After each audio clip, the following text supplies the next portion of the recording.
Personally, I don't like the idea of putting anything that is AI generated regarding me to interface with my audience. To me, it's important that I'm the one that's interacting and connecting with another human being.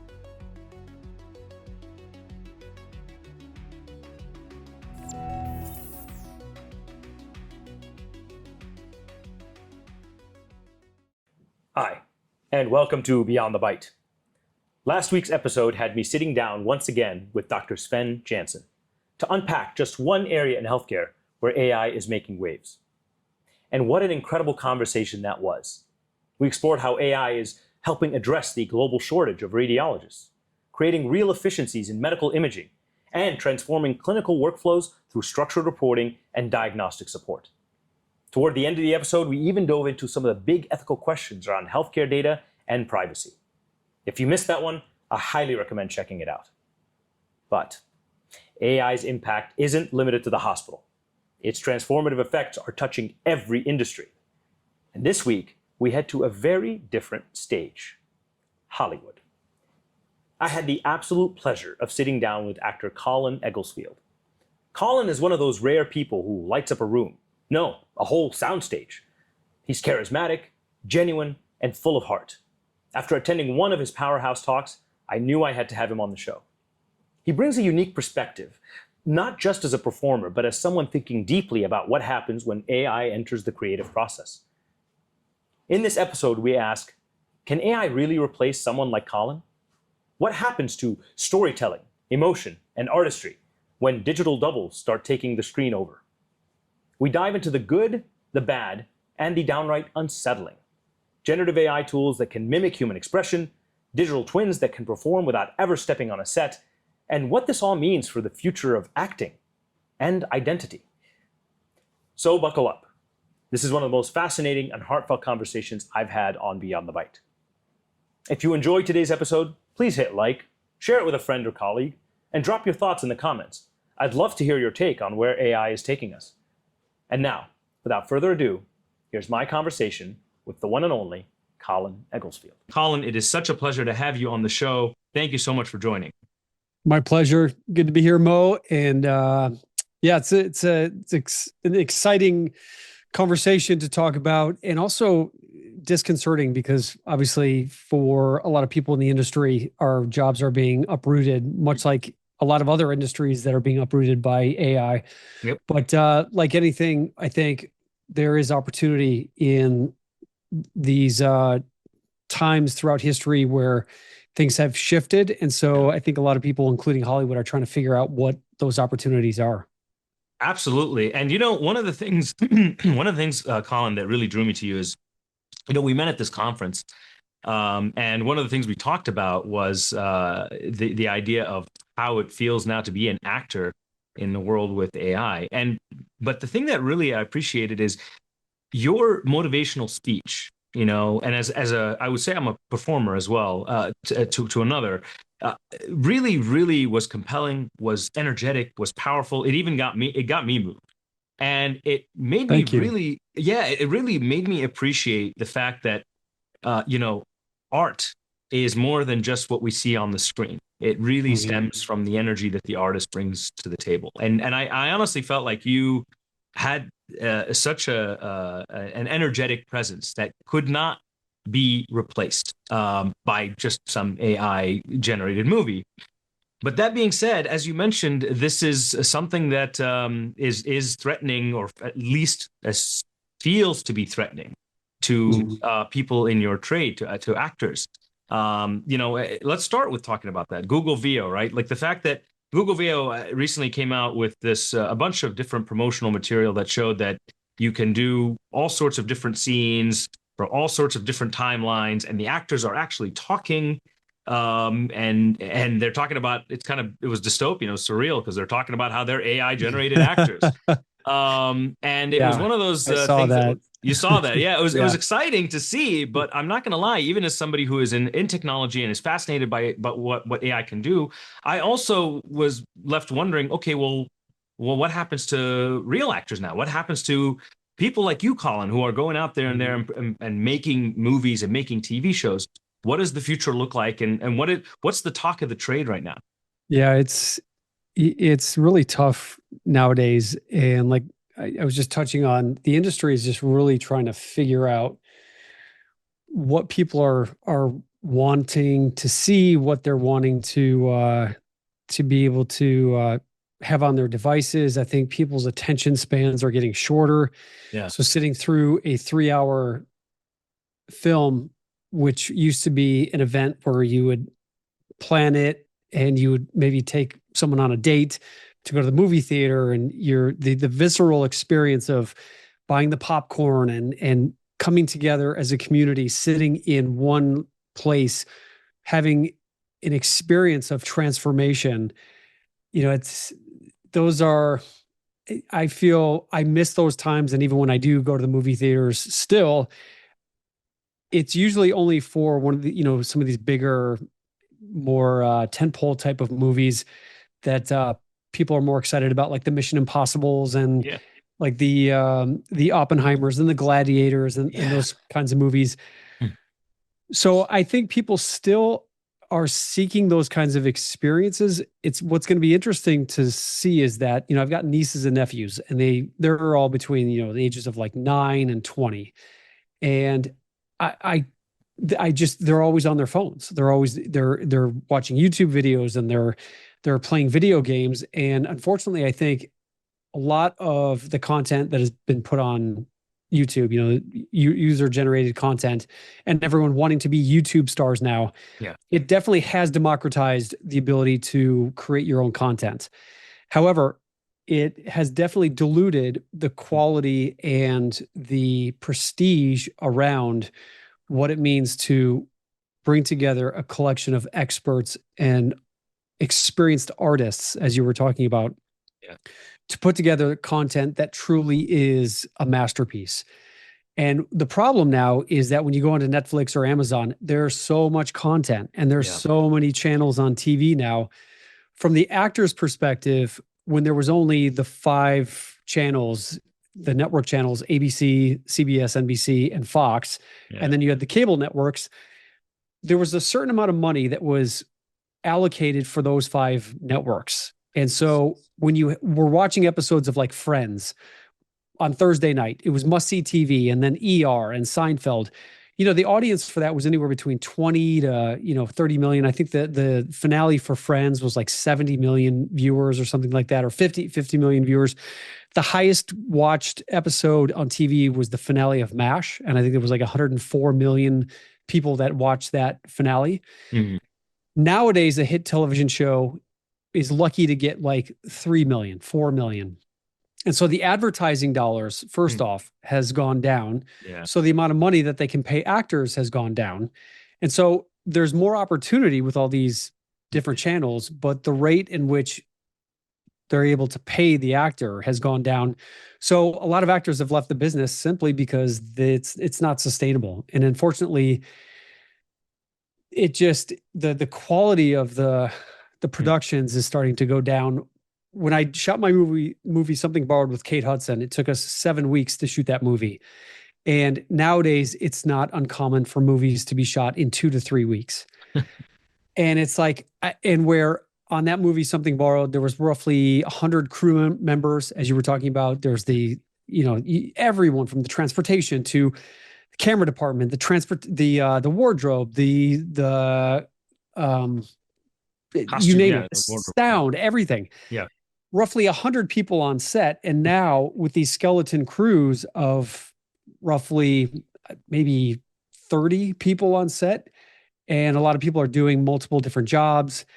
I just read an article that Rob Lowe, when a lot of productions have left LA just because of the tax credits, where these states are offering these 30% tax credits in Los Angeles.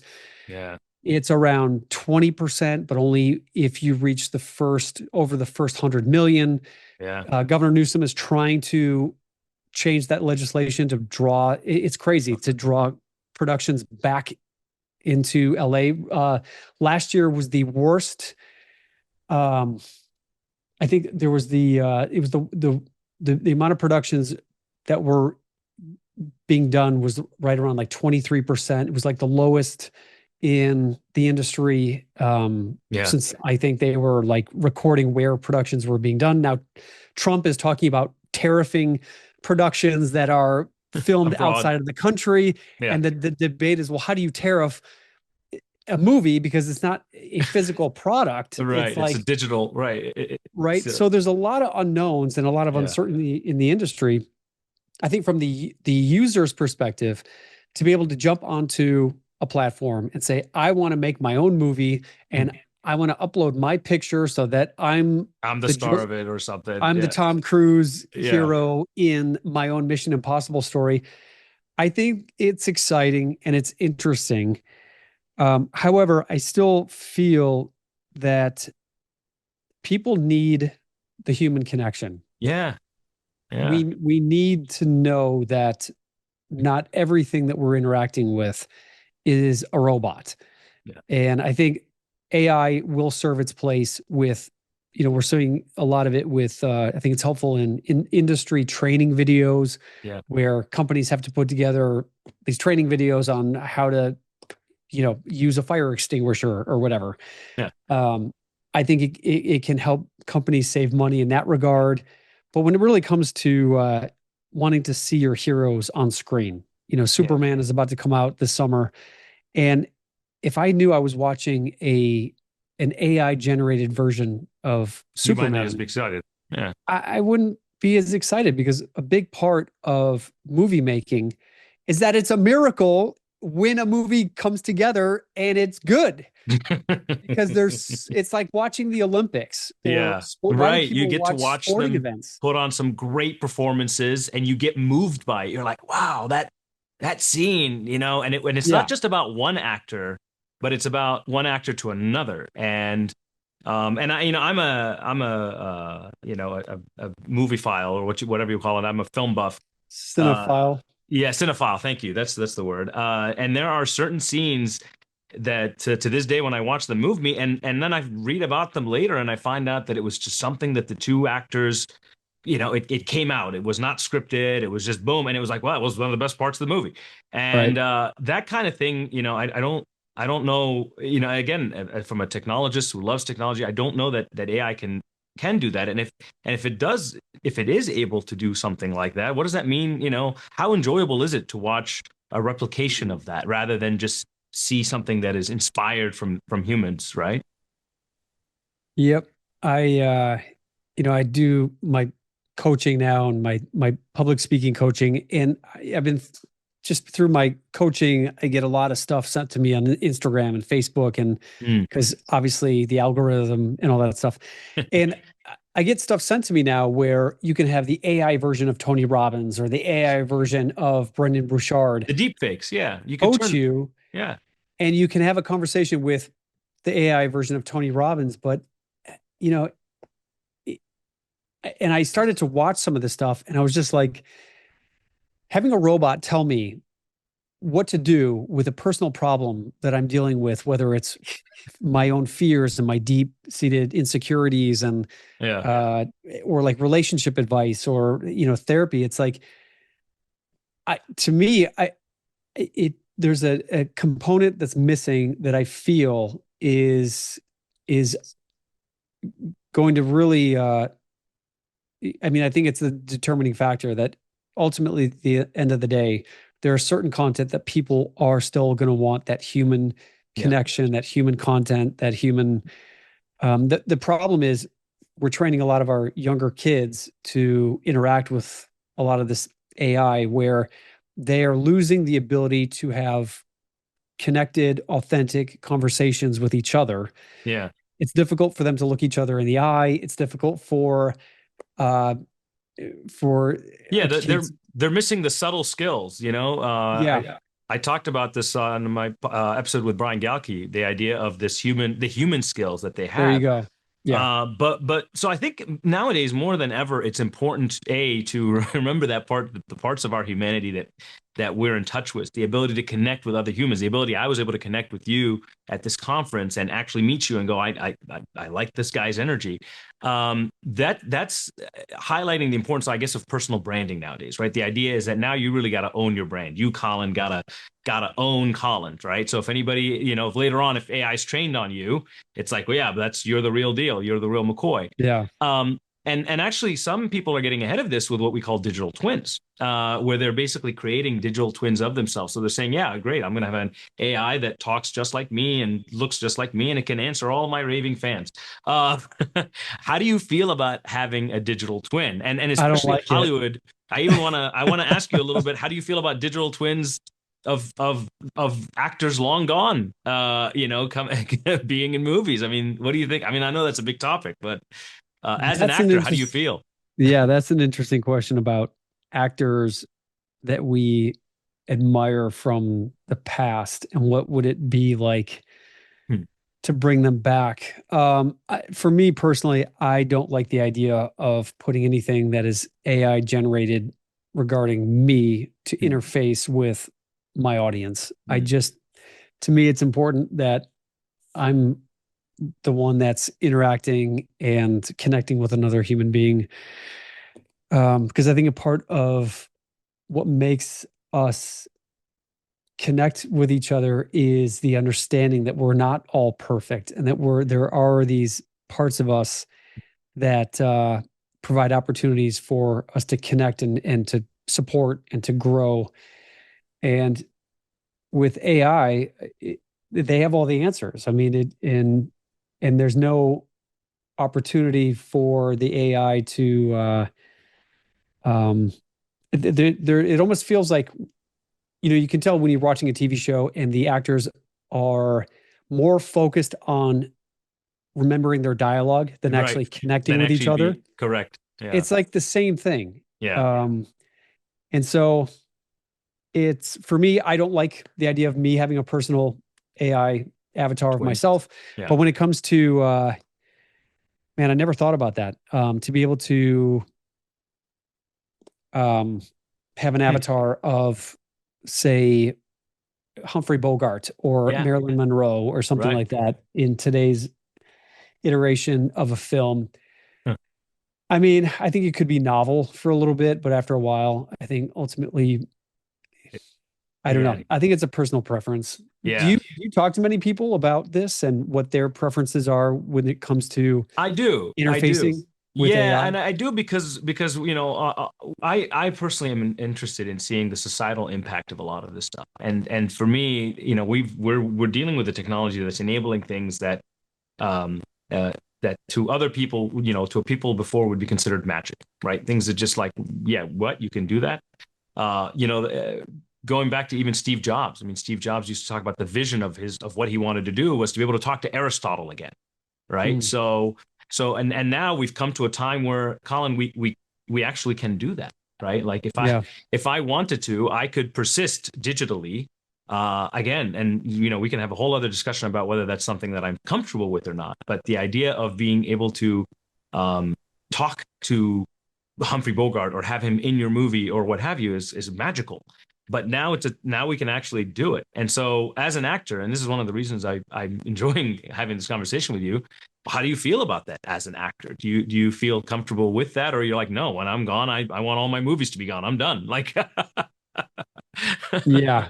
Because it's not me. It's hard.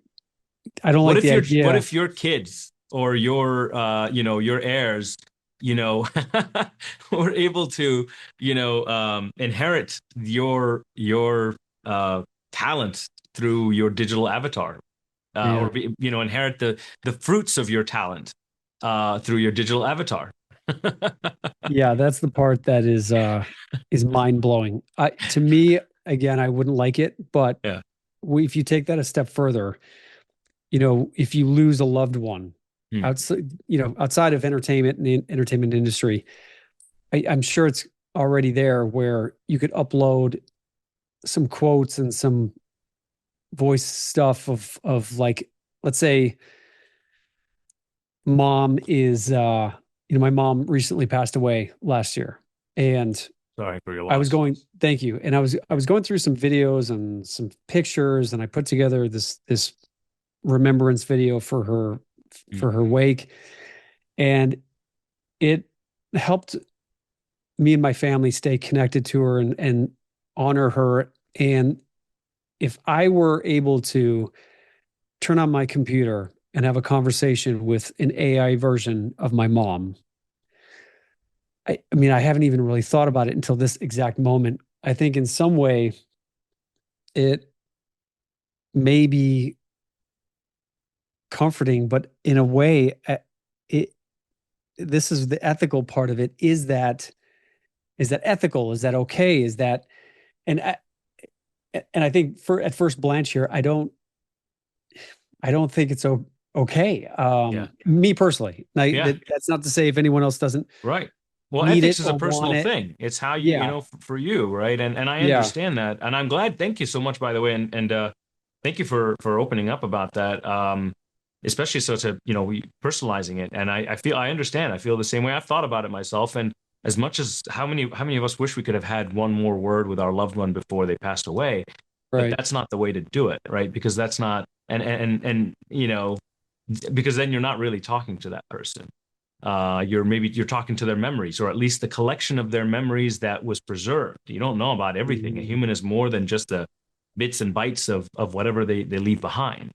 yeah. Um, and I think that right there informs us that we're not actually talking to the same person. We're talking to a replica, or a likeness at best, that doesn't is not nuanced. I mean, human beings, we change every 7 years fundamentally in terms of like our cellular structure Mm, changes every 7 years. So it's really hard to do that. But I mean, I'm glad the reason we ask these questions, the reason we want to debate these questions, is so that we can bring out the real kind of meat behind it of, is that okay? Like you said, I mean, when you really think about it, yeah, it's possible. Engineers will do it because they can, mm, but should we? And how does and right. what at that point, what are we actually, what are we actually doing, or what are we talking with? So we want to color all the whole spectrum. So we want to be able to see how this can go really poorly. And at the same time, we also know that there are ways that AI is actually can really be quite helpful and can do some amazing things. So I want to shift the tone a little bit now and talk about you as somebody who brings energy to a room, Colin, and you as an actor who's been on set and done all this, and done this work with other actors. Where do you see the proper use of AI here? I mean, the fact that now people can make movies, Mm. it's great. It opens up the opportunity for a lot of people who might not have had the resources to do it before. So as an artist yourself, where do you see this going for artists? Yeah, again, I think everyone is trying to figure this out. Mm, But again, I think that if we truly value if you really think about what do you value in life and what do mm, you value in society, and why do we go to museums? It's because there's an appreciation for something that is masterful. And when human beings work at something and practice something and they become quote unquote masters, like the Renoirs and the Matisses and yeah, the Da Vinci's, there's or even if we're watching sports, we're watching LeBron James or the artistry of athletes doing and showing us what is possible yeah, for the human spirit and to overcome obstacles and challenges. yeah, I think that truly is something that cannot be replicated or replaced by AI. yeah, And I think it's important that we understand and use AI for maybe some of the menial things that may help.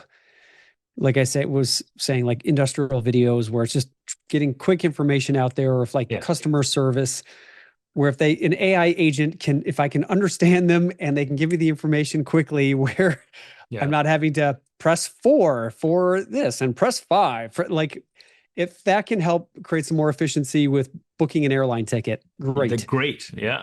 Wonderful. But when it comes to the things that we look towards, and if you go back in society, storytelling has been the one consistent thing that has brought us together to teach us lessons, to help us understand and overcome loss, to face challenges that may be fearful or create anxiety or insecurities. Yeah.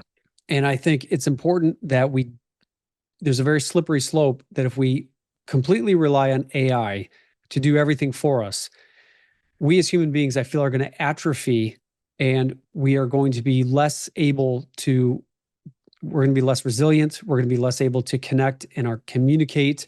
Yeah. And I think you're seeing too with the rates of which people are getting married nowadays. People are getting married later in life. Yeah. And there's almost to a point where getting married is not a necessity anymore. People used to have to get married because of running a household, and you needed to have children to work the fields. And now you can have food delivered to your door. You can have cleaning ladies or people. You can order that. You can order a massage. You can order all kinds of things. And you can now order, and swipe left and right for sex. Yeah. You can. It's all you can on demand. Our life has become fully on demand. Yeah. And you could have children without a partner.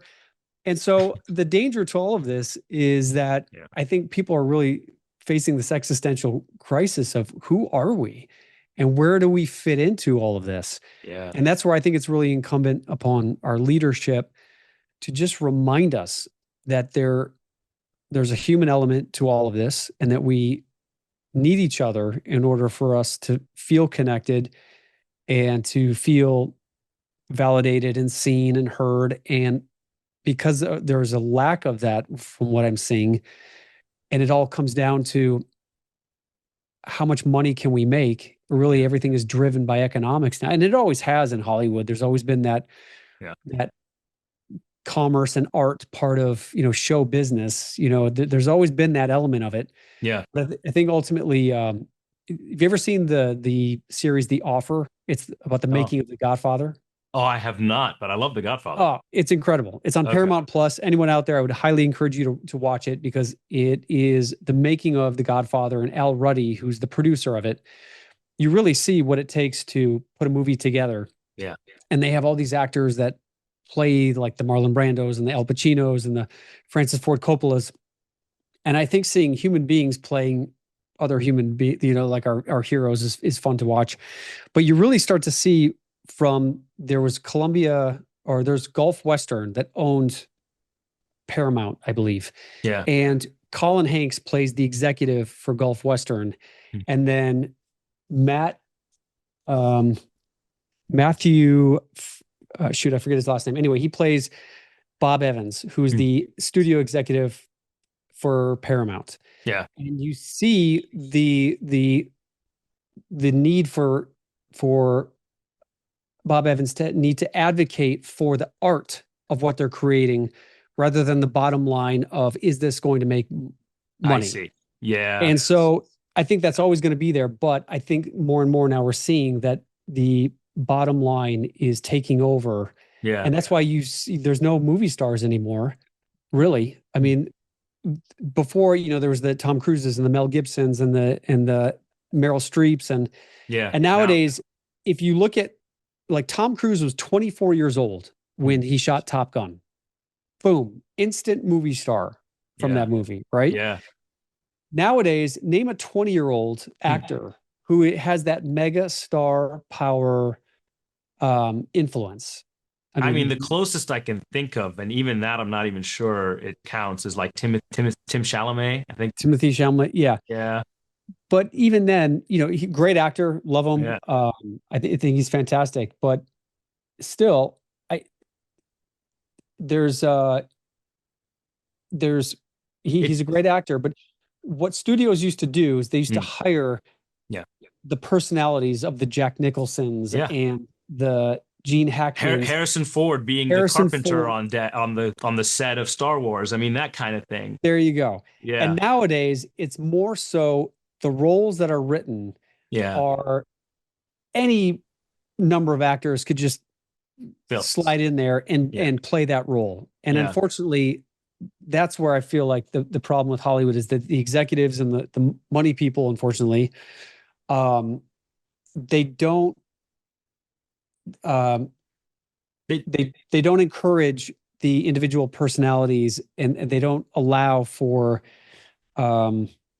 The much creative as nuance. the creative Yeah, nuance. I haven't seen the offer, but I was also hearing I heard a snippet from a conversation between I think it was Al Pacino and Chris Nolan talking about The Godfather.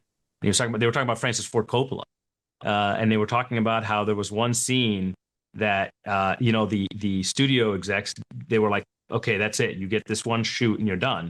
And by the end of the day, it was done. He was finished with shooting. He was, Al Pacino found him crying, and he's like literally sobbing. Why? It's like, because they only gave me one shoot, one day to shoot. And he's like, he felt like that wasn't enough for him to get the quality he wanted out of that place. So this is the kind of thing that AI is not going to replicate. This very human desire to create and to infuse in their art something that's deeply personal. That's just not gonna happen with AI. And I think that, if anything, let's flip this on its head now, Colin. So with that, I think if Hollywood is missing the point, then I think that this opens a path for people who do get it. Right? Yep. I feel like that maybe will bring the quality back. I mean, maybe it takes the quality being diluted so much for us to be able to get to a point where the wheat is really obvious from the chaff. Yeah, I agree. Yeah, and I agree. because at the end of the day, Colin, like, just like you said, it's getting two actors who are at the top of their craft, both kind of playing off of each other, just like a team on a Mhm. in an organization or corporation, where you get like everybody's like, this is the best at what they do, and Yeah. then having them build a scene together and Yep. act it out. I just don't see that being replaced. I think that will be diluted for a while. Yeah. Yeah. I think, there's different needs that we have at a very deep level. And Tony Robbins talks about this, that we do have the need for certainty, but we also do have the need for adventure and curiosity. And again, that's what you just perfect example is sports. Yeah. If you knew who was going to win the game, Would you you wouldn't want? watch the game, Yeah. What right? would be the point? No drama. So in acting, what we talk about whenever we analyze a scene, we always ask what is at stake. That, and David Mamet talks about this. The first thing you want to do is find out what each character wants in this scene. What do they care about? What do they want? What do they care about? And if they don't get it, then what? And the more, as your job as the actor is to find out how you can increase the stakes, increase what is at stake if you don't get what you want in this scene. And I think that's a very relatable concept as human beings, because if we really care about certain things in life, man, it could be life or death. And whether that's going to, trying to get the girl, or trying to, achieving your goals or your dreams, and there's an element of danger and it not working out that keeps us focused and keeps our attention and makes us want to achieve mastery. Yeah. Otherwise, when we're watching AI, when all you got to do is plug in a prompt and then boom, it comes out, there's no mystery, there's no uncertainty. And that's where I feel like that's where AI loses people's attention. Yeah. Because there's really nothing at stake. You're just watching something that is just, there was nothing that was at stake to actually make it happen. To actually make that happen, right? The stakes were not high. And I think that there are going to be uses for AI. Like, AI hopefully will not write whole scripts, because similarly, there's just nothing that's really exciting about an AI written script, but it might help somebody put together a script that's deeply personal, that comes from experience, that brings out something creative in them. Yeah. And Like I I'm think, currently writing a script right now. oh, you And are yeah, awesome. so I'm not the best at dialogue. What I'm good at is plot and Story. story. And so I'm actually using ChatGPT right now to like I have the basic idea, and what I asked ChatGPT to do is give me a sample of what it would look like if these two characters were to Yeah, have a conversation about this, of what's going on in this particular part of the script. yeah. So it's giving me a framework for For me to how to think about that character. I write, and actually, then I I go through and I re-edit it, and I make it more personalized and put my colonization on it, yeah. to make it mine. But it's helping me get through this and write it so that Amazing. I'm not just staring at a blank page. Amazing, Colin. That's awesome. So that's fantastic. That's a great use. Actually, I was recently at the AI Plus Expo, and I was at the Google booth there, and we were talking. I was talking to some of the people about Notebook LM, Mm, and they were talking about one of the uses of Notebook LM is exactly that, because amazing. it's a tool that keeps everything internal. So you can basically create, here's the bio for, character A, and here's the bio for character B. How would character A react to character B if such and such happened? Mm, And so they were actually talking about how for writing and for being able to stay consistent, because you want your world that you build to be very consistent. You want mm. that was a cool use. So I mean, I think you're already on top of that, and that's awesome. Yeah. So now, okay, so will this bring back the theater, you think? Because like we're talking about how live performances are really what's real. The speech that you gave that I attended literally moved me. Um, did you see this Thank you. kind of getting people to want to get to see actors in person more rather than through some kind of digital medium or on a screen?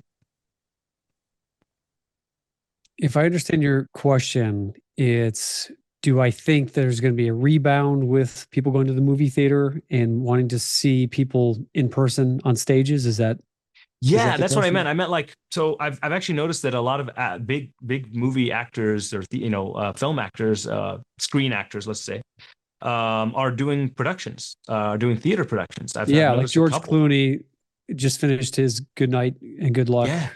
Did you see Um, it? I haven't, but they're actually, I think HBO recorded, or I think he's still doing it. They're going to record, do a like video it Yeah. and air it on HBO. And I obviously it's not as the same as when you see it in person. Um, but I mean, obviously the fact that George Clooney is doing Broadway, and I've seen a lot of different actor, like movie stars, do theater. Yeah. And I'm telling you, man, it is inspiring. It's cool to go see our heroes in person. Yeah. Yeah. There's that element when you walk out of a theater, you're like, oh man, I feel like I could change the world, or overcome my My, challenges, or I can yeah. get up in front of a group of people, and now I feel like I can do this too.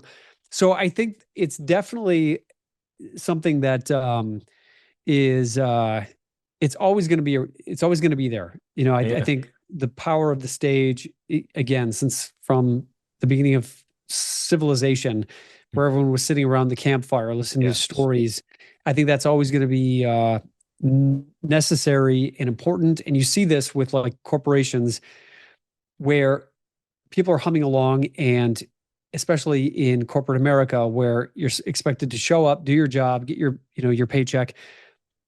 The human component of all of that Yeah. becomes stale and can become uninspired when they don't feel that their value is being recognized, or that they're being um, seen and heard and served on a humanistic level. And that's why public speaking and actually going to a conference and seeing live people up on that stage and sharing their wisdom and their insight Yeah. is still incredibly powerful and inspiring. And so I would say the speaking space is going to be healthy. I would say, though, for Hollywood and for and movies in general, and I think there's always going to be a place for it. I think we're just needing to adapt and become more nimble with the way in which we show up to shoot these films. Yeah. And unfortunately, the budgets for those movies between that 10 to $80 million range just don't exist anymore. Unfortunately. That is unfortunate. That's unfortunate. But on a hopeful note, what's next for you, Colin? What can we expect? What are we looking forward to seeing? I mean, besides the script that sounds exciting that you're writing, I'd love to see that. What's next? Yeah, so I've got two films coming up this year. One of them is going to be at the London Fright Fest Film Festival. Nice. It's a thriller. I play a college professor, and my students start getting murdered. So that was pretty fun. A lot of fake blood on that set. That one's called 213 Bones, and I play a professor of anatomy, and there's 213 bones on average in the human body. So that's where the title comes. That's where the term comes from. Oh, that sounds cool. I could see, see that. And the next one is a movie called Where the Wind Blows, and that movie is based on a book called by Carolyn Fife. It's a best-selling book, and this is where the AI can't replace this sort of thing. I mean, this is a story about a guy and a girl fall in love. I play the bad guy in this, where I kidnap their daughter. But there's a lot at stake here. We got to shoot this in Montana on set in beautiful Bosemont and Missoula, just in and around those areas. And I mean, I don't care what AI can do. There's just this human component of being there, smelling the grass, and the actors really viscerally experiencing these environments. I think it translates, and you can really see it on screen. I've yet to really. Have you seen any like full featured, full length films that have been I mean AI? Actually, that's a great question. Full length being like 2 hours. Yeah. No, and I think that would be interesting if somebody actually put that together. What I have seen are people that have started showing the capability of these generated movies to actually have to tell stories. There was one recently, and I would suggest it obviously is got a lot. It's not amazing because there's some issues with it visually. But it's pretty good. Again, knowing that this is the worst it'll be ever is now, and then it always gets better. But there's one that was recently that came out as like a 2-minute long film of Elon Musk and President Trump. And it shows Musk going to Mars and colonizing Mars. And it's pretty funny. But this person like spent, kind of prompted it so that he put all of these, 20-second vignettes together and formed a whole 2-3 minute film that was actually poignant and also somewhat funny.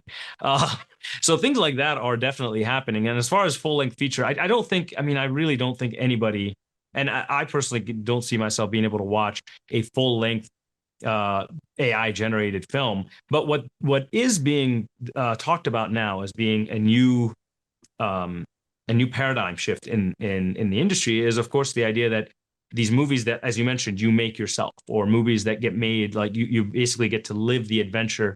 To choose your own adventure books. Choose your own adventure book kind of thing. Exactly. Yeah. But what I'm actually, that's one thing. And that sounds interesting to a certain degree. But what I'm actually excited about is what I think James Cameron, who's somebody that I've followed. He's an artist to the core, but he's also a digital, he's a creative in general, and he knows how to use digital tools. I think he is working on something in XR or mixed reality, whether that's something VR related. But he's the idea with the movie Avatar. I mean, that's what Avatar, the movie. Yeah. So he's working on something that I think will also still keep the artistry in all of it. So those are the things I'm excited about. But that being said, at the end of the day, I love going to I love the theater because I get to see the energy in the room. I believe that like like I mentioned to you, you're having the person's energy in the room makes a huge difference, right? Mhm.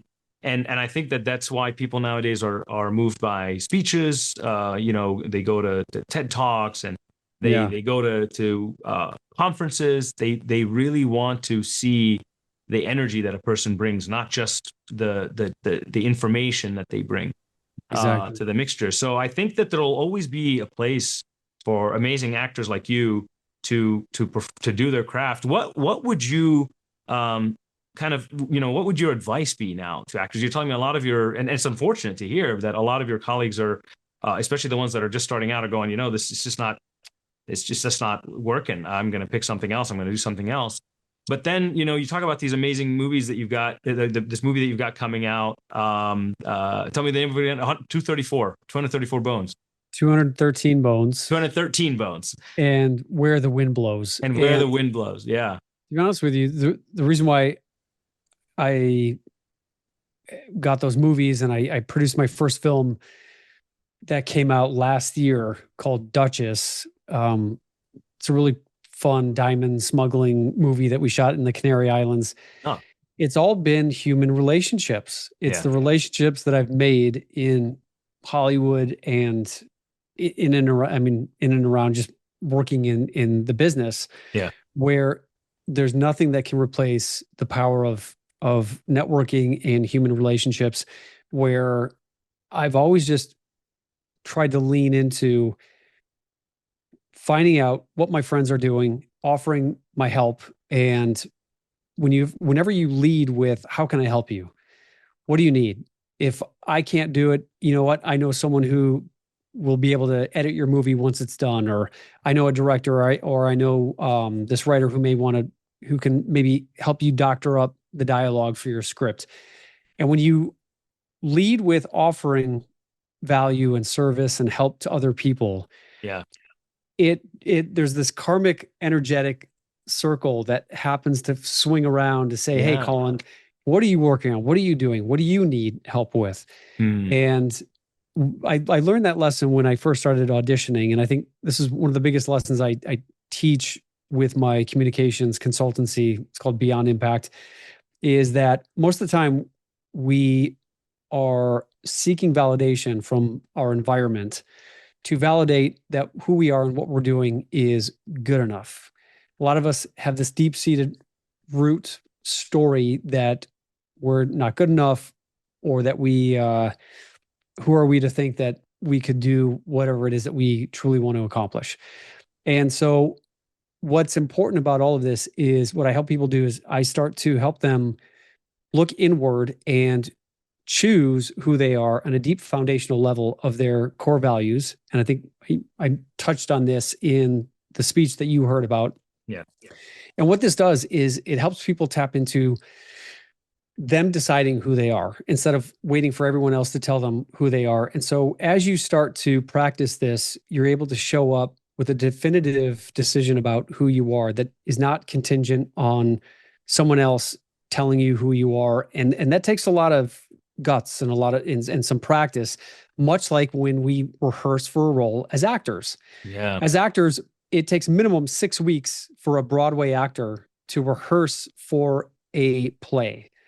So it's important that we start to identify the stories that we are telling ourselves internally, so that when we start to show up and want to fulfill on those roles, so like your role as this intuitive information seeker and curator, Yeah. to help people navigate the digital and technology side of the world, to offer them ways in which they can, on a deep foundational level, you're helping people live better lives and make sense of this stuff, and be able to sleep at night. And when we can tap into those deeper core reasons of why we do what we do, we show up more connected to what we can do for others and the gift that we're giving, rather than what they think of us. And that's the little switch that has enabled me to overcome my fear of public speaking and everything that I've learned from my acting classes and my acting teachers and some of these Academy Award winning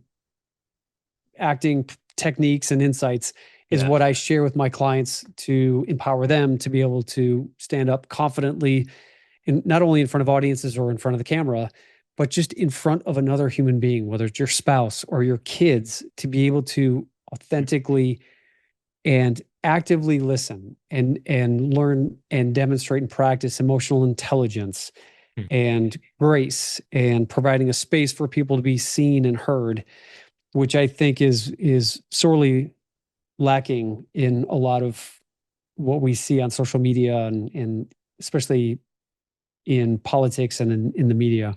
Yeah.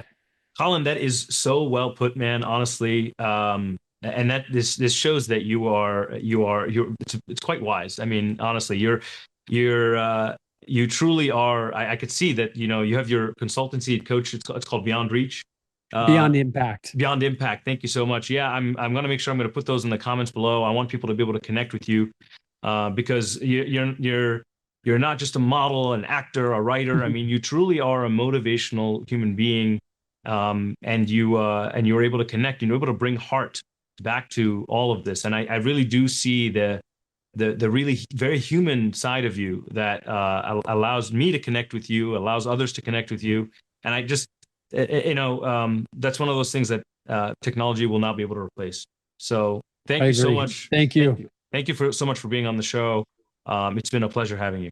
Appreciate you, Mo. And right back at you. It's there's definitely something that is very warm and welcoming and about who you are. And you fascinate me with being able to discern all of this digital stuff, because I think a lot of us are still trying to figure this out. So keep up the amazing work. And again, thanks for having me.